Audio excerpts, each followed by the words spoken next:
Hello everyone, আজকের এনবিইউর result update নিয়ে একটি ভিডিও।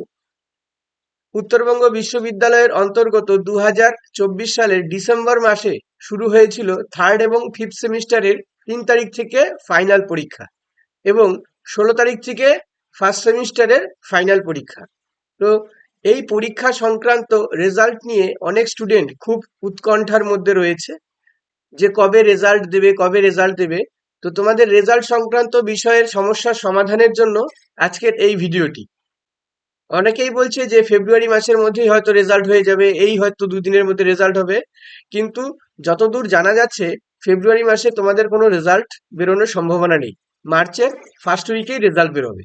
অর্থাৎ ফেব্রুয়ারি মাসের লাস্ট উইকে যে রেজাল্ট বেরোনোর একটি সম্ভাবনা ছিল সেটা প্রায় নেই বললেই চলে, এবং রেজাল্ট পাওয়া যাবে সম্ভবত মার্চের ফার্স্ট উইকে। এই ধরনের আরো আপডেট পাওয়ার জন্য শিক্ষাকোণ ইউটিউব চ্যানেলের সঙ্গে সবাই যুক্ত থাকো।